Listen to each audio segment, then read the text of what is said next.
Alright guys, so we're about to do our first episode of Not So Straight out of the theaters. We're gonna be watching Bros. This is my co-host Bruce. We're gonna be... Oh look, it's Bruce! Wait, who's that? Oh, it's Trayvon. No. So we're watching Bros today. I heard it's kind of gay. Is that right, Bruce? Yeah. It's pretty gay, and we take interest in stuff like that. What? Come on, Hugo. Hell yeah, are we in? They said that's fine for the streets. And the way he talks is like so jarring. You'll never win a race. They said motorcycles won.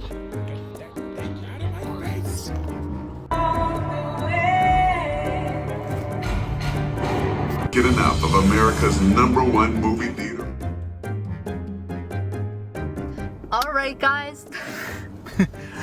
Alright guys, we just went to the AMC and we watched Bros and Pretty gay, bro. pretty So we went to the AMC and we finally watched Bros. I believe it was written by Billy Eicher. Billy Eicher, yeah. As many of you know, does Billy on the Street. He does like a lot of things for the gay community. So yeah, we're doing something new that's going to be called the Not So Straight Out of the Theater Reviews. So you could kind of see this as maybe like a review vlog because we out here still we just left Yes, we just left the AMC theater. theaters right there. Mm-hmm. But yeah, like if any more LGBTQ plus films come out in theaters, we're gonna start doing something like this where we watch them and then do an immediate review. But yeah, so let's hop into the movie.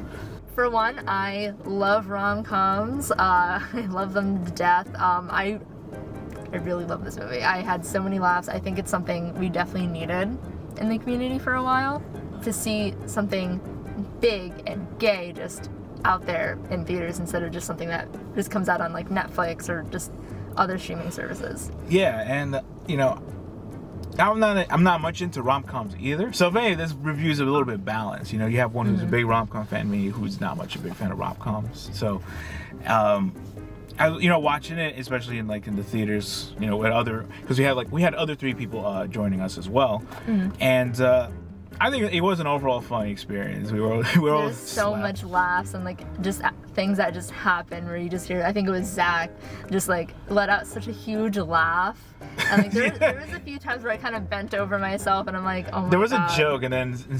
But yeah, I just really love that it did explore the toxic masculinity that goes on in the gay community, where it's like masculine men that only go for masculine men who do not act like gay men and don't like when gay men express themselves, which is basically what the movie was about, because Billy Eichner's character goes for a guy that's strictly into dudes, dudes. Or bros. It's called Bros. bros. It's called Bros for a reason, yeah. That's what it's called, Bros. Yeah, because he went after bros. Yeah, but overall it was funny. It was also one thing. I forgot what rating this was. I thought it was like a PG-13 rom-com they were going to try to pull. And then it got very, very intense. I was like, oh, it's R-rated. Yeah. There's a lot of sex scenes, lots of nudity. You don't see frontal, but you do see lots of ass, and even a Now you can cut this part if you want, but I want to point out that guy got double-throated by 2 guys. So you can cut that part if you want. Keep it. It's up to you. It's there though. Yeah. I also there's a lot of things in this film that it talks about in the gay community that I think are not talked about enough in serious movies. So they kind of use it being a rom-com to be able to talk about these things. I guess his dating on and off with the mother, talking about young kids being introduced, you know, to queer themes. And it was it was a funny moment, but also it was also argumentative too. Yeah, and it was also very self-aware. It taught I started noticing in the movie it's really about conventionally attractive fit white gays, and they showed that they were very self-aware with the cis white cis male of the year award. They this LGBT award ceremony, and that's basically what it was. It was making fun of the conventionally attractive white cis male and how he's only into other, and it made fun of movies like Brokeback Mountain. actually one of the, despite being a comedy, one of the most like, I guess, like dramatic moments was him talking or monologuing basically. I caught on, like as soon as he was talking for more than 2 minutes, like it wasn't like a comedy thing, it was just him monologuing from personal experience. And it was like, I think there was like a hint, I don't know if it was by accident, but I think it was on purpose that he looked at the camera for like a second. Yeah, it was kind of like he was talking to us and like telling us this whole story about like how cis straight white men have like not worked half as hard as he has and have still gotten further than a gay man has, which is like very true. And I think they, like I said, like they took it being a comedy to get a chance to be able to talk about like a lot of things that people just don't really want to hear in a serious movie. But yeah, like like I said, like I think it's just amazing that we're able to have like a queer movie in movie theaters like this, and like advertising is just all over everywhere. I'm seeing like posters for Bros like as soon as I get out of the tunnel to get to work. It's just everywhere, and I love it. Oh, they mention every sexuality, but they never mention pan. And I think that ironically is like they're doing a museum. Every museum usually has like a cafe. I really would have thought a pansexual cafe would have worked, because we're like known as like Kitchen Squad. You see, I'm right. Hide your pans. See? Bruce is coming for your pans, everybody. I'm just saying. I'm like, what? Lock the kitchen cabinets. Shut up. Oh my God. All right, so let's get to our rating. So we don't have it. We're just. I brought the paddles. You brought the paddles. I brought the paddles. Here's one for you. All right, so let's do representation. How well did Bros portray all the representation in the community? So for representation, I give it a 9.1. I gave it a 9.5. I'm actually more shocked you gave it a lower than I did. I think I was gonna give it a 10, but then I was like, wait, actually no. So I got a little lazy and didn't want to grab another letter. But my reasoning is basically probably gonna be the same as yours. It's perfect representation, except they did not mention pansexuality. They forgot to mention pansexual. Like I said, they mentioned everything else but the pansexual. And they made it a point to mention like almost every sexuality except for pansexual. Yeah, they missed out on that. But you honestly, like, it's written by queer people. Everyone in the movie is queer, and like how much more of representation can you ask for, honestly? But yeah. That's my only pet peeve, but everything else is solid. Could have been a 10 though. Could have been a 10. Our next rating is the closet, in which, how likely would you got out of the closet because of this movie? All right, so for the closet scale, I give it a 9.9.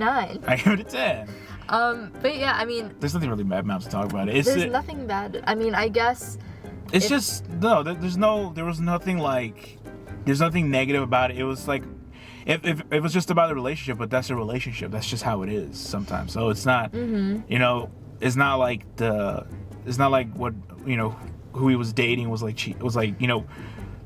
I guess like being hateful or nothing. It was just him being more scared about himself or anything. But in the end, it still showed more positivity of like just being more of yourself than anything. That's true. Yeah, I think if I was a guy and if I was a gay man, I think, mind you, we are filming in a public parking lot. That is why you may be hearing other people.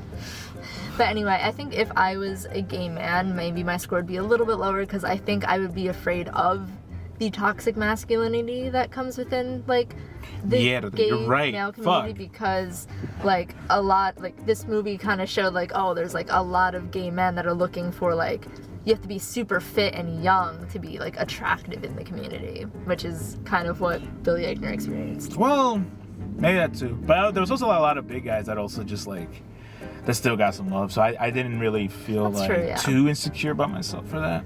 So next we're gonna go with originality. Okay. And for originality, I give it an 8.5. 7.9.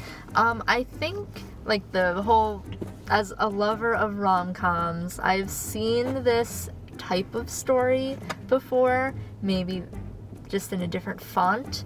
It kind of reminds me of, did you ever see Happiest Season? No. It reminds me of Happiest Season, but minus the Christmas. Like, I just felt like the love interest had internalized homophobia in both of these, and it's just the other one that's like, hey, like, you need to be proud to be you, blah blah blah. But again, like, this is one of the first of those types of rom-coms, especially because it's queer, that I've seen in theaters. We came to see it in AMC, and I think that's like one of the first I've seen, and honestly it's one of the first queer movies I've seen in a theater in a long time. Like, I think maybe the last one was Moonlight. Damn, wait, really? Yeah, I think that's the first time, like, wow. like, being queer is, like, the main theme of the movie that has been in theaters. I could be wrong, but... Yeah, that's true. I also feel like I've seen a lot of rom-coms and they all have a very similar formula. Like, I can even, like, call it, like, okay, this is the part where they, like, have, like, a mini break and they're all missing each other. It's, you know, it's rom-coms and rom-coms. Yeah, like, you knew they were gonna get together in the end. I kind of wish they didn't. I kind of wish Billy Eicher was like, you know what, no. But I will say, you notice how they switched it up? So, like, usually when a straight rom-com happens, they have a gay friend supporting them. But this time he had a straight friend supporting him. Oh my god. Yeah, he switched it, which I thought was kind of fun. I caught that. Like, the remix. Exactly. And our next skill is on writing and how good how good it was. So for writing, we give it... Wow, look at that. So, why do you give it a 7? So, this is like came up, like, one of our friends who mentioned it, who watched with us, they mentioned that it was like very similar to like an SNL skit, which I also kind of agree. And because most of the dialogue or like the jokes that were made was like observation, like a comedy from like Billy Eicher. Like, I could tell, like, okay, this is definitely Billy Eicher's like also ranting on other stuff. Like, he used his movie also as a platform for also his jokes and to riff on others, like Queer Eye. that look like Walmart bargain bin Queer Eye, discount dollar store Queer Eye.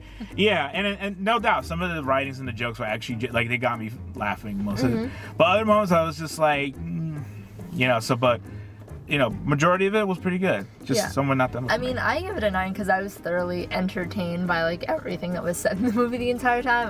Like I said before, I was like, there's this one point where I just kind of like leaned over because I was just laughing that hard. There was a lot of jokes that I was just not expecting. Laughed so much during the one I like is like it's like, yeah, they're even transgender terrorists, like Caitlyn Jenner. Like, I think the theater started bursting there. Oh my god, it was great. But yeah, and like you said, like, Billy Eichner got to rant about a lot of things, but I like how it was written. I like that he was able to express the issues that do go on regarding the gay community in this movie without making it like in your face, like, this is an issue, like, you were able to laugh about it. Yeah. And next up, our overall feelings towards the film.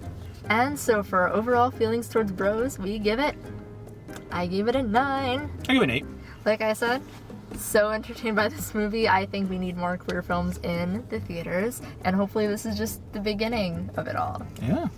It's the first, I guess, like, first rom-com movie in the theaters. I don't think I've ever seen a rom-com movie in theaters like that. So first... They usually put on out. Might be the first time in a while. But just a rom-com in general. But, like, especially for, like, this one, surprisingly, it was really good. So, I thoroughly enjoyed it. So, pretty good. Where's the calculator? Calculator. Yes, YouTubers. Oh my god, little they know that we are YouTubers. Oh my god, I'm embarrassed. So, on to our QPR total. Unfortunately, we do not have a straight ally in here with us, so we had to do the math ourselves. So I will take part of my small straightness and use it. And our official final rating is 95.9. And that is a gay plus. So, good job, Rose. Good job, Billy Eichner. You got a gay plus from Queer Peer Reviews. Hopefully that means something to you. I hope it does too. I hope we get to see any more work you have coming out soon. I love Billy on the Street so much. Feature us one day, please. But yeah, everyone, go see Bros. It's an amazing movie. You gotta support queer movies in theaters because unfortunately we don't have that very often. And let us know if you want us to do more of these not so straight out of the closet theater reviews when the next queer movie comes out.